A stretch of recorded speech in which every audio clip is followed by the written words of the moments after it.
बघा आता आज ॲडव्हान्स एक्सेल मध्ये पुढचा topic solver add ins data table याच्यावरची माहिती आपल्याला बघा.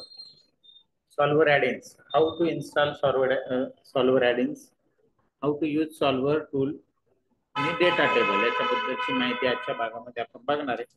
तर त्याच्यासाठी आपण जाऊ एक्सेलची फाईल ओपन करू आणि त्याच्यामध्ये प्रत्यक्ष प्रॅक्टिकल बघू.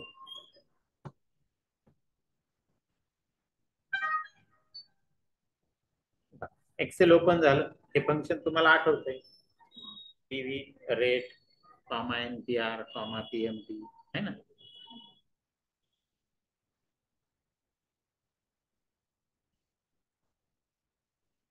यामध्ये आपण काय केलं तर 12% 15,000 EMI जर आपण भरला तर 60 महिन्यामध्ये आपल्याला किती EMI किंवा किती लोन अमाऊंट येईल याच्याबद्दलची माहिती आपण बघितली होती, बरोबर आहे का. मग आपण 7 lakh round up loan amount करायची तर आपण काय केलं होतं, कोणतं काय काय वापरलं, गोलसीक वापरलं. आता जो गोलसीक ऑप्शन आहे त्या गोलसीक सारखंच समजा असं पकडलं आणि त्याच्यानंतर आपल्याला 15,500 काहीतरी हप्ता आला असं, बरोबर. आपलं लिमिटेशन 15,300 पर्यंतची आणि 7 लाख लोन अमाऊंट आपल्याला मिळाली पाहिजे. तर आपण बँकेला सांगू का आम्ही 15,300 पर्यंतच भरू शकतो आणि आम्हाला 7 लाख लोन मिळालं पाहिजे, तेव्हा तुम्ही व्याजदरामध्ये थोडंफार फरक करा, बरोबर. आपलं लिमिट किती आहे, 15,300. मॅक्स लिमिट किती आहे, 15,300. आपण अगोदर सांगितलं 15,000 हप्त्याने किती पैसे येतील, तर आपण आपल्याला 6,74,000 मिळाले, पण आपल्याला अजून 26,000ची गरज आहे, म्हणून आपण बँकेला सांगितलं आम्हाला 7 लाख द्या. तर 7 लाख देताना आम्हाला काय पाहिजे ते याच्यामध्ये, तर हप्ता आम्ही थोडाफार वाढवू. मग किती वाढवू, तर 15,300 पर्यंत करू आणि रेट ऑफ इंटरेस्ट मग तुम्ही थोडाफार ऍडजस्ट करा, 12% ऐवजी थोडा कमी करा, ठीक आहे. तर बँकेने ते मान्य केलं. मग आता हे कसं करायचं, आता बघा या ठिकाणी 2 फील्ड मध्ये बदल करायचा आपल्याला. गोलसीक बघितलं आपण, गोलसीकने काय केलं, एका फील्ड मध्ये हप्त्यामध्ये बदल केला का नाही, आपल्याला 2 फील्ड. मग आपल्याकडे एक्सेल मध्ये सॉल्व्हर ॲडिन्स म्हणून एक छान फॅसिलिटी आहे की जी 500 व्हेरिएबल पर्यंतची माहिती बदल करू शकतो. किती, 500 मॅक्स. तसं गोलसीक मध्ये एकच व्हॅल्यू आपल्याला बदलता येते, एकच व्हॅल्यू आपल्याला सेट करता येते. तशी इथं 500 व्हॅल्यूज आपल्याला ऍट ए टाइम सेट करता येतील. त्यासाठी तेवढा मोठा डेटा लागेल, आपल्याकडे छोटा डेटा आहे, त्याच्यामुळे आपण 2 व्हॅल्यू तर बघू, बरोबर का. जाऊ. त्यासाठी आपल्याला या एक्सेल मध्ये सॉल्व्हर ॲडिन्स पहिले ऍड करावं लागेल. आम्ही जातोय फाईल टॅबवर. फाईल टॅब मध्ये ऑप्शन्स कमांड आहे बघा, ऑप्शन्स. ऑप्शन मध्ये इथं एक ॲडिन म्हणून बटन ऑप्शन आलेला आहे ना. त्या ॲडिनला क्लिक करा. क्लिक करून सगळ्यात खाली मॅनेज एक्सेल ॲडिन्स म्हणून आहे, त्याच्या गो या बटनला क्लिक करायचं. क्लिक केल्यानंतर आलेल्या डायलॉग बॉक्स मध्ये इथं सॉल्व्हर ॲडिन्स इथं आपल्याला दिसतंय. त्याच्या समोर आपण काय करणार, टिक करणार आणि ओके बटनला क्लिक करणार.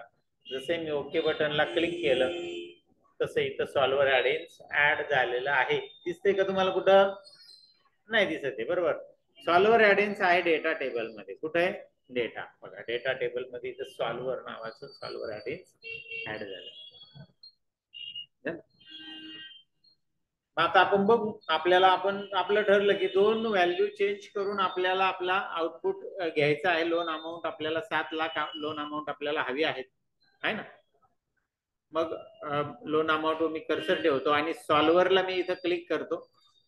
जसे मी सॉल्व्हरला क्लिक केलं, सॉल्व्हर पॅरामीटरचा एक इथं ऑप्शन आलेला आहे, सेट ऑब्जेक्टिव्ह. ऑब्जेक्टिव्ह आपल्याला इथं सेट करायचे. नंतर मग पुढे आहे 2. मग इथं max, mean, value out, value of. तर याबद्दल म्हणजे मॅक्झिमम व्हॅल्यू किती, मिनिमम व्हॅल्यू किती. आपण पूर्वी बघा टार्गेट व्हॅल्यू आणि डायरेक्ट व्हॅल्यू हे देत होतो. इथं आपल्याला मिनिमम मॅक्झिमम पण आपल्याला इथं देता येणार आहे. आपल्याला व्हॅल्यू द्यायची आहे. F7 मध्ये माझी व्हॅल्यू असेल 7 लाख, व्हॅल्यू ऑफ 7 लाख, बरोबर. त्याच्यानंतर by changing variable cell. Changing variable cell कोणते कोणते आहे, तर इथं दोन आहे. कोणते आहे, दोन आहे, बरोबर आहे का नाही. कोणकोणते आहे, पहिला आहे ईएमआय, कॉमा करून दुसरी सेल द्यायची इंटरेस्ट रेट. झालं इथपर्यंत, ह्या दोन सेल सेट झाल्या.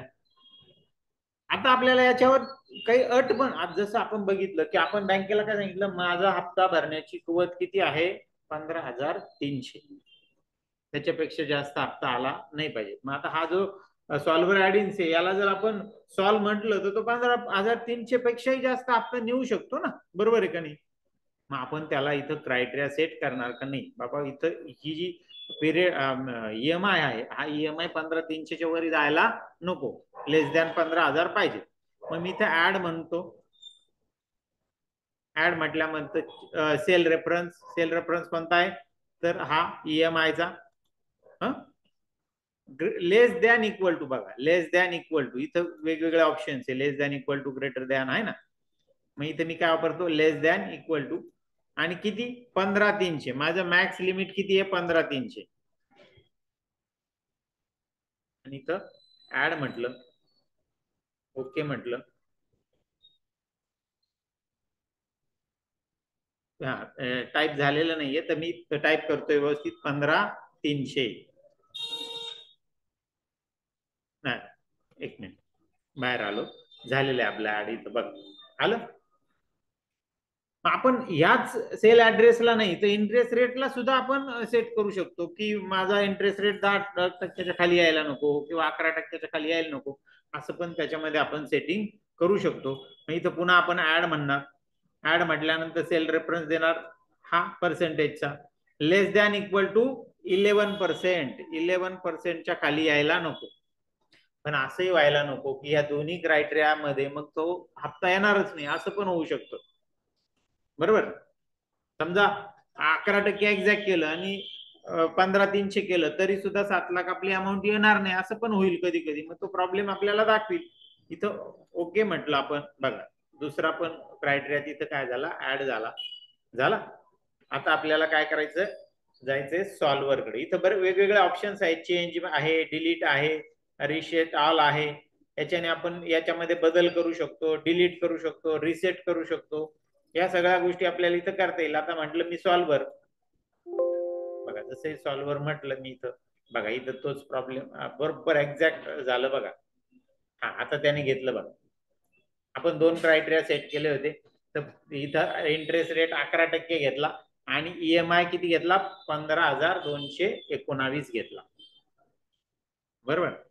15,300 पण नाही घेतला. मग त्या दोन्ही मध्ये जो काही रेट त्याला ठेवायचा आहे, योग्य अमाऊंट ठेवायची, ती त्याने घेतली.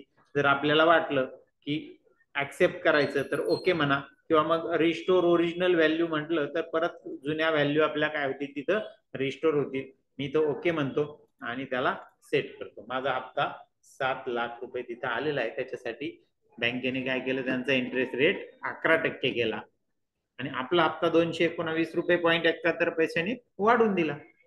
आलं लक्षात. असं करून आपल्याला 7,00,000 अमाऊंट ही कर्जावर मिळणार. ठीक आहे. बघू आणखी एक याचं उदाहरण बघू आपण. आपण मागेच याचं उदाहरण बघितलं होतं, म्हणून मी पुन्हा ते रिपीट केलं.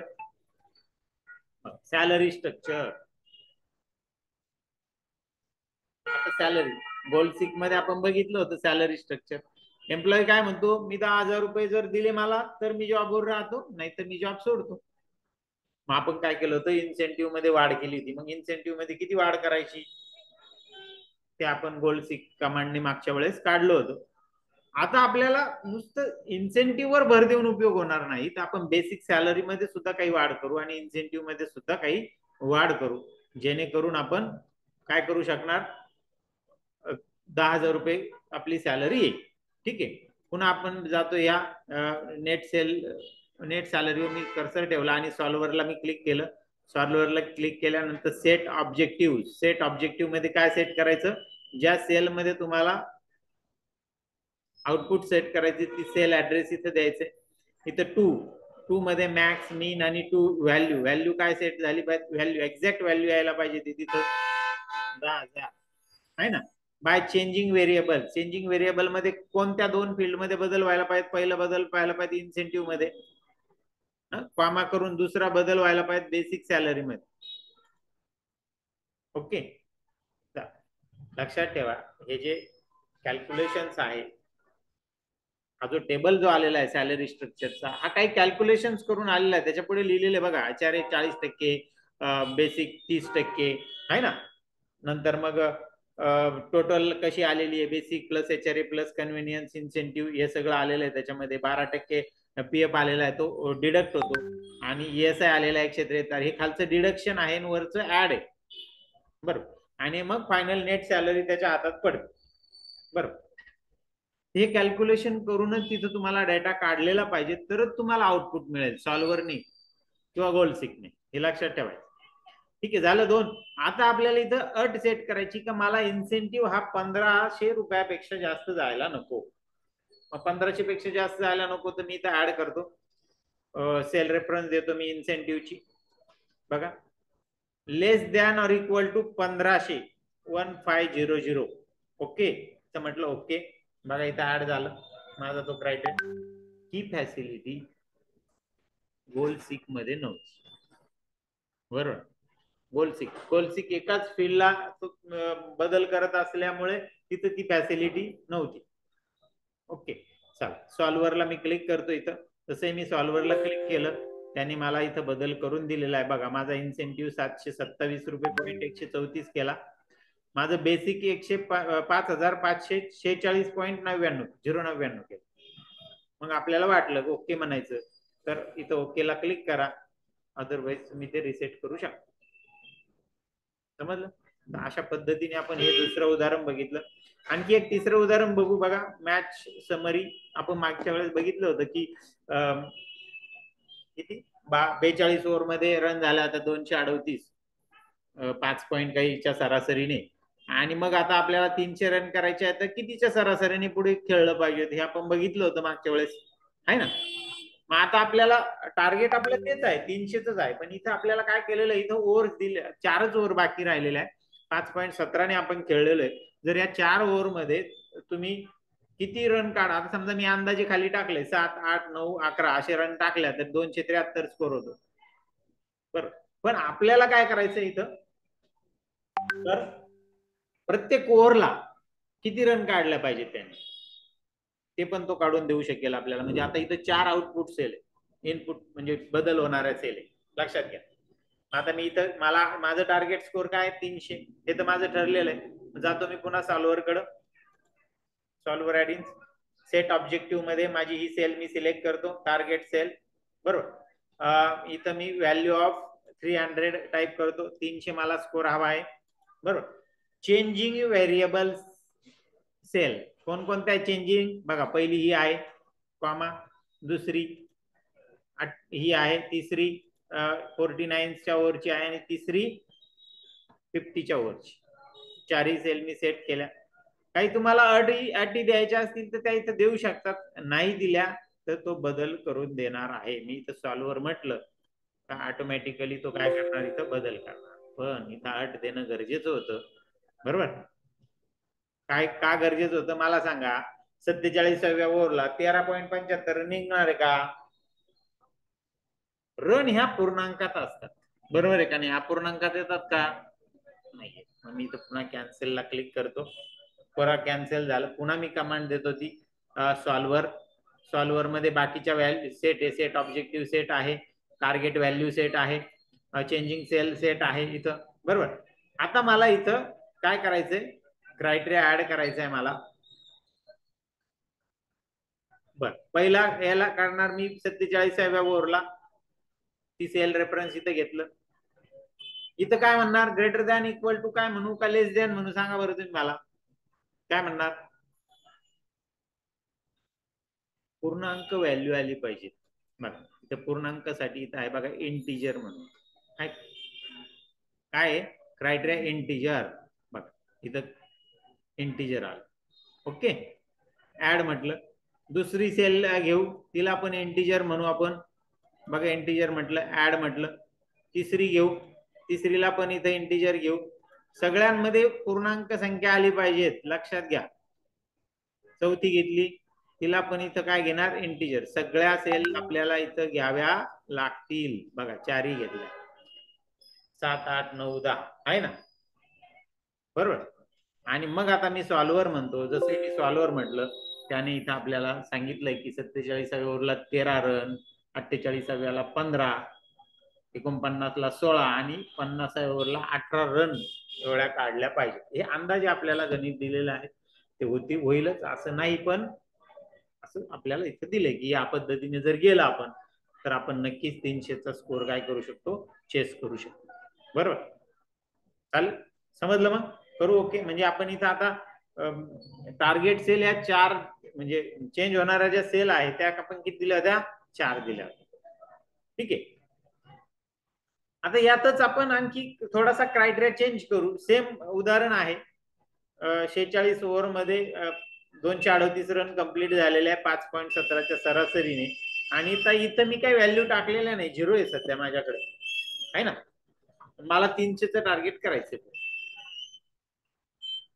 मग अशा केसमध्ये पुन्हा एकदा मी सॉल्व्हर कडे जातो. सॉल्व्हर ऑब्जेक्टिव्ह सेट केला मी, टार्गेट स्कोर माझा किती स्कोर झाला पाहिजे ती व्हॅल्यू इथे मी टाईप करतो, 300. बरं, by changing cell by changing cell मध्ये मी या सेल घेतो. पहिली ही सेल कॉमा, दुसरी सेल कॉमा, तिसरी सेल कॉमा, चौथी सेल. ओके, सेम आहे. आता इथं आपल्याला 2 गोष्टी, एक तर ती संख्या पूर्णांकात आली पाहिजे आणि इथं काही क्रायटेरिया सेट करतो की 43, समजा जसे जशा ओव्हर कमी होत जातील तस तसं मारायला सुरुवात होते. बरोबर, त्याच्यामुळे 43व्या ओव्हरला आपलं 47व्या ओव्हरला आपण काय करू, थोडस कमी रन काढू. मग 48व्या ओव्हरला स्पीड वाढवू, 49व्या ओव्हरला आणखी वाढवू आणि 50. पण मग याच्यात आपण थोडा क्रायटेरिया सेट करू की 47व्या ओव्हरला 11 पर्यंत रन काढले पाहिजे, 11 किंवा 11 पेक्षा. मग इथं मी सेट करतो 47व्या ओव्हरला लेस दॅन इक्वल टू 11 झाल्या पाहिजेत. टार्गेट पण दिलं पाहिजेत ना, नाही तर 47व्या ओव्हरला 5च रन झाल्या असं व्हायला नको, किंवा मग ज्या एकदम रन केल्या असे होणार नाही. ऍड म्हटलं, परत तुम्ही 44व्या ओव्हरला 48व्या ओव्हरला किती केल्या, लेस दॅन इक्वल टू 13 समजा, थोडेसे वाढवू आपण टार्गेट. 49व्या ओव्हरला लेस दॅन इक्वल टू 17 करू, 17 पेक्षा खाली पाहिजे. आणि मग राहिलेल्या रन 50व्या ओव्हरला झाल्याच पाहिजे.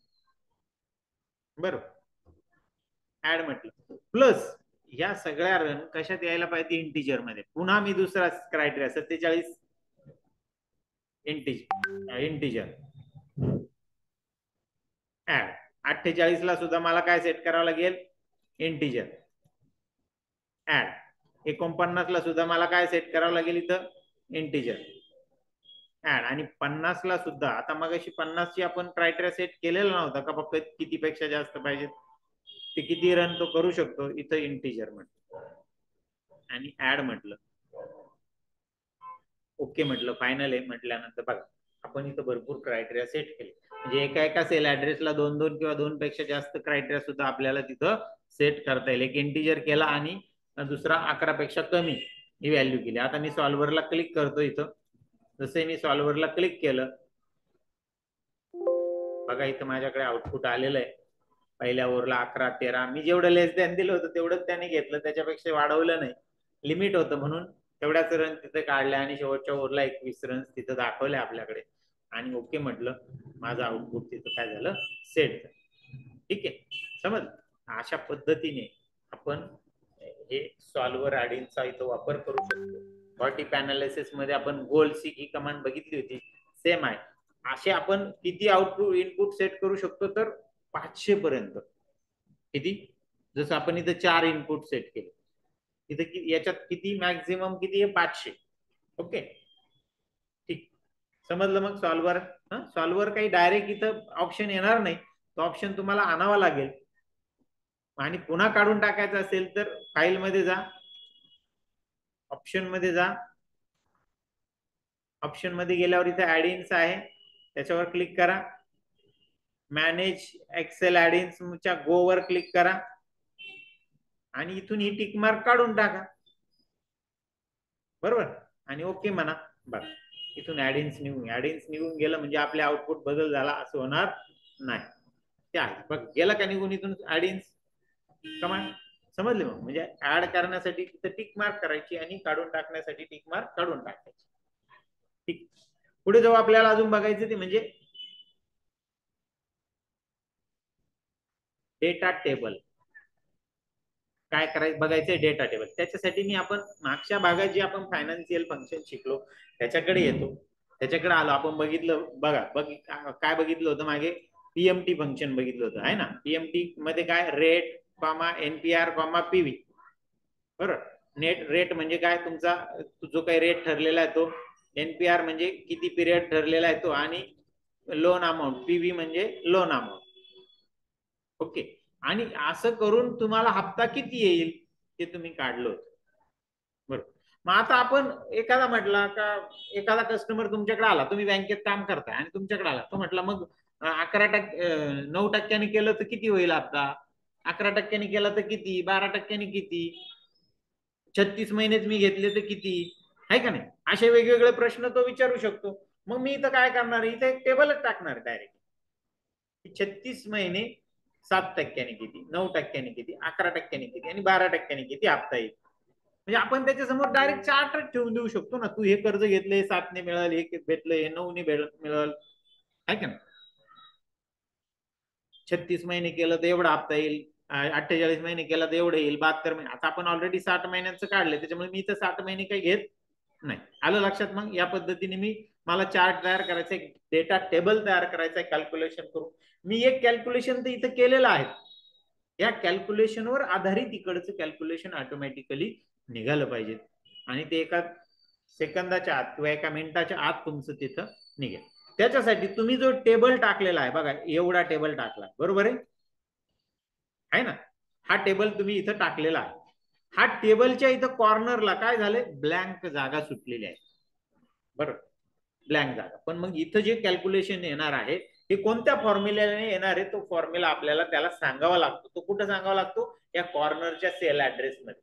म्हणजे तुम्ही म्हणाल मग ईएमआय इथं काढलाय मी, तो इथं घ्यायचा का, तर नाही, काही गरज नाही. आपण फक्त ईएमआय ज्या फॉर्म्युल्याने आपण काढला आहे, फक्त ती सेल इथं इक्वल टू आणि ती सेल सिलेक्ट करू आणि एंटर देऊ फक्त.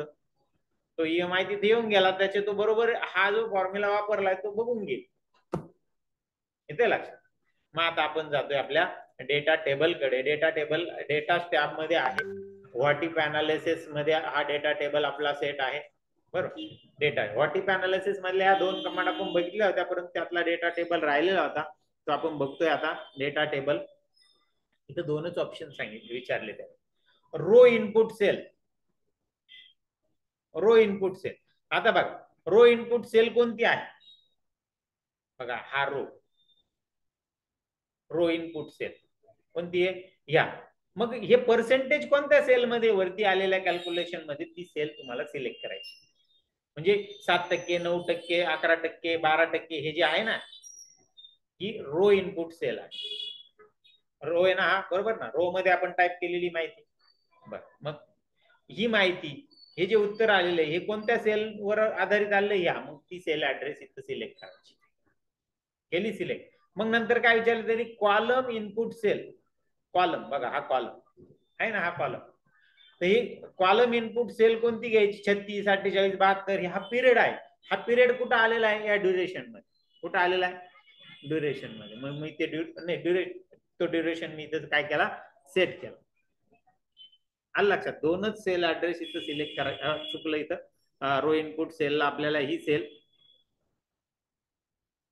आणि कॉलम इनपुट सेलला ही ड्युरेशनची सेल मी सेट केली आणि इथं ओके म्हटलं.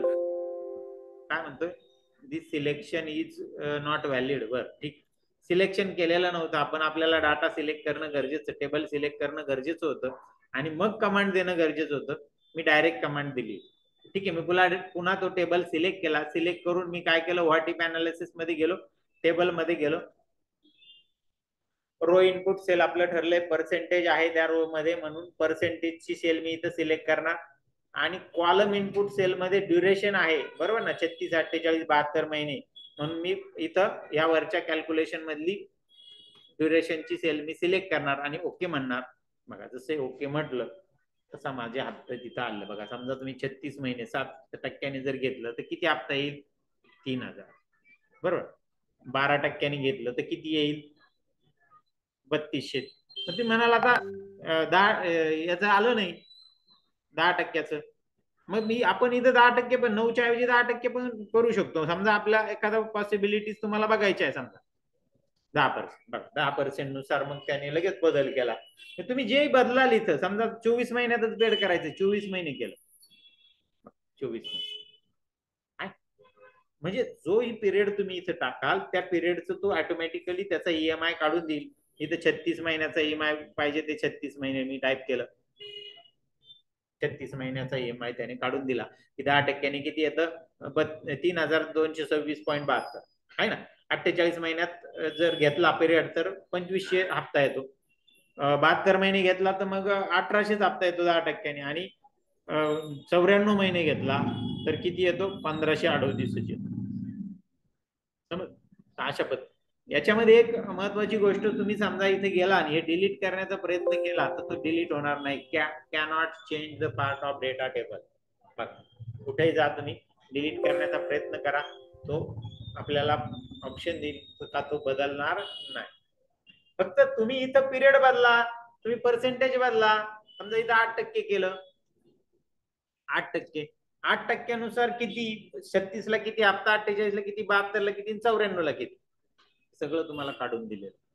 बरोबर. म्हणजे असं काही तुम्हाला प्रेझेंट करायचं असेल बा हे झालं तर असं आउटपुट येईल असं, म्हणजे अशा पॉसिबिलिटीज तुम्ही तयार करू शकतात. ते पॉसिबिलिटीज तयार करण्यासाठी या डेटा टेबलचा उपयोग आपल्याला जनरली होतो.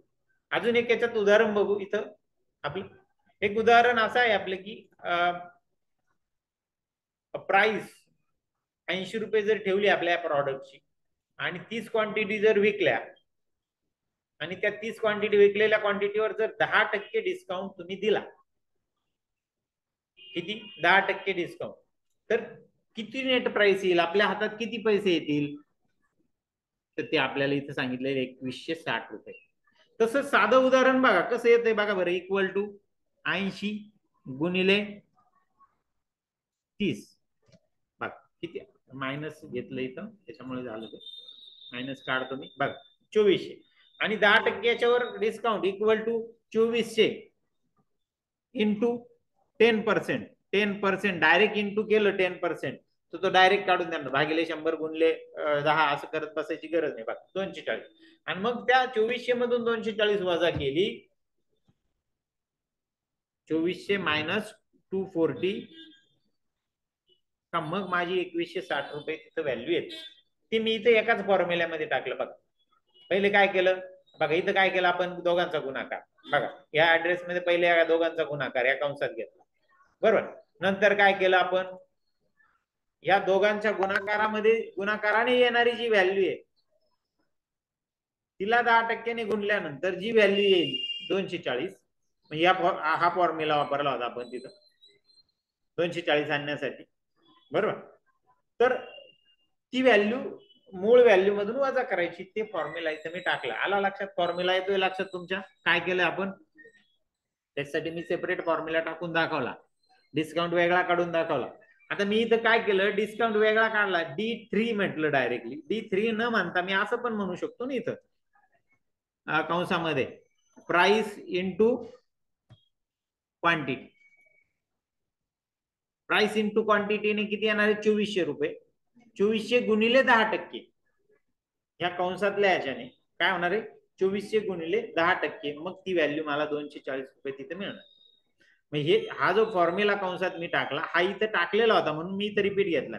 पण मला एकाच वेळेस नेट प्राइस मध्ये जर सगळं वापरायचं तर तिथं मला तसंच सांगावं लागेल, कारण की माझ्याकडे क्वांटिटी गुणिले प्राइस याचं आउटपुट कुठेही आलेलं नाही. बरोबर. समजतंय? मग समजला फॉर्म्युला? बर. आता मग आपल्या पॉसिबिलिटीज काय पाहिजे? जर 100 रुपये प्राइस केली आणि 50 क्वांटिटी असली तर किती अमाऊंट येईल? 200 प्राइस केली 50 क्वांटिटी असली तर किती प्राइस येईल? किती अमाऊंट येईल आपल्याला? 300 रुपये प्राइस केली आणि 50 क्वांटिटी असली तर किती प्राइस येईल? असं आपल्या ह्या पॉसिबिलिटीज आपल्याला इथे द्यायच्या. मग आता आपण काय करणार? हा आपला टेबल आहे. ह्या टेबलच्या कॉर्नरला जो फॉर्म्युला आपल्याला या इथं वापरायचा आहे तो फॉर्म्युला फक्त आपण सिलेक्ट करणार. बघा जिथं फॉर्म्युल्याने आउटपुट आपल्याला आलेलं आहे तो फॉर्म्युला तिथं काय करायचा, सिलेक्ट करायचा आणि तिथं घ्यायचं. म्हणजे ती सेल ऍड्रेस जशी तशी खाली काय करायची, रिपीट करायची. केली रिपीट. मग हा डेटा टेबल काय करायचा, तुम्हाला सिलेक्ट करायचा. कमांड एकदम सोपी आहे, त्याच्यात दोनच फील्ड तुम्हाला द्यायचे बरोबर.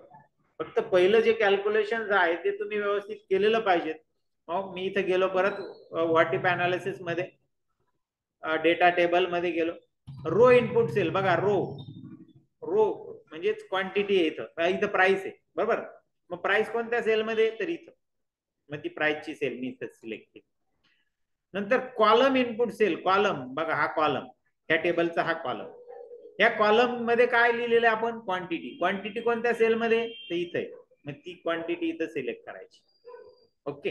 आणि इथं फक्त काय म्हणायचं, ओके म्हणायचं. ऑटोमॅटिकली तो त्या पॉसिबिलिटीज आपल्या घेऊन इथं आपल्याला व्हॅल्यू काढून देईल. मग तुम्ही इथं बदल पण करता येईल तुम्हाला, 150 करता येईल किंवा 120 केलं, 120 प्राइस घेतली तर काय होईल, 130 घेतली तर काय होईल.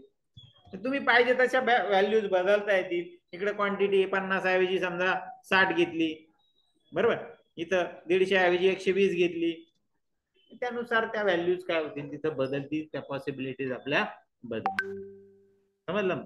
असा हा डेटा टेबल, मल्टिपल पॉसिबिलिटीज आपल्याला चेक करायच्या असतील तर त्यासाठी ह्या डेटा टेबलचा आपल्याला काय करता येईल, उपयोग करता येईल बरोबर. मग ज्या ह्या डायनेमिक व्हॅल्यू आलेल्या आहेत ह्या व्हॅल्यू डिलीट होणार नाही. बघा मी इथे डिलीट करण्याचा प्रयत्न करतो. You cannot delete dynamic value of table. टेबलच्या डायनेमिक व्हॅल्यू आपण डिलीट करू शकत नाही. समजलं. मग असं हे आपलं डेटा टेबल आणि आपण सॉल्व्हर ऍडिन्स हे दोन टॉपिक बघितले जे डेटावर रिलेटेड होते. समजले मग सर्वांना. ठीक. तर मग आज आपण इथं थांबू.